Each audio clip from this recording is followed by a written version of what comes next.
Pitch সুন্দর না, tight সুন্দর না, সুন্দর তো মাঠের সবুজ ঘাস।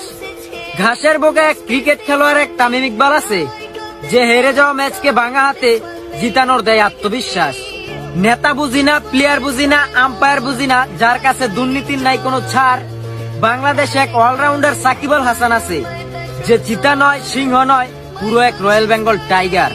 খারাপ সময় দেখে হয়তো দল থেকে বাদ পড়েছে, খারাপ হয়তো তার রাশি।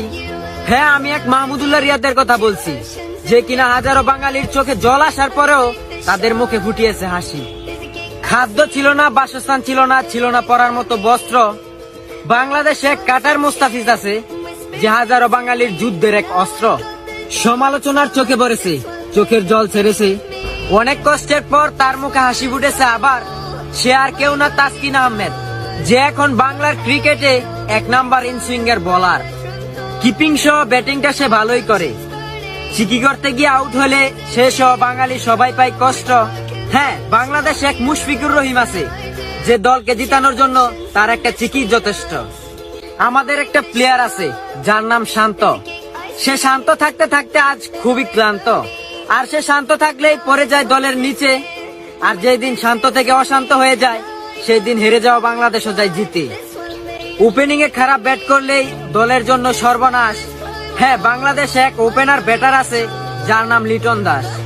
যেই দিন সে ওপেনিং এ আগুন ধরিয়ে দেয়, সেই দিন বেড়ে যায় দলের এক আত্মবিশ্বাস। হ্যাঁ, এটাই লিটন দাস। বাংলাদেশে বাম হাতি এক ব্যাটার ছিল, যাকে বর্তমানে দলের অনেক দরকার। হ্যাঁ, আমি ওই প্লেয়ার কথা বলছি, যার নাম সৌম্য সরকার। স্বপ্ন দেখেছে বাঙালি তাকে ঘিরে, আবার আসবে সৌম্য সবার মাঝে ফিরে। মানুষটা খাটো হলেও তার সাহসটা ওই উড়ন্ত আকাশের বাজ। হ্যাঁ, আমি সেই মানুষটার কথা বলছি, যার নাম মেহেদী হাসান মিরাজ। সে বলে, দেখা যাবে কে কার বাপ, এবার আমরা খেলতে নয়, যাবো আনতে এক বিশ্বকাপ। বয়সটা কম হলেও সে কাউকে পায় না ভয়। বাংলাদেশে এক নতুন ব্যাটার আসছে, যার নাম তাওহিদ হৃদয়। যেখানে কোনো প্লেয়ার চার মারতে পায় ভয়, সেখানে তাওহিদ হৃদয় মারে বড় বড় ছয়।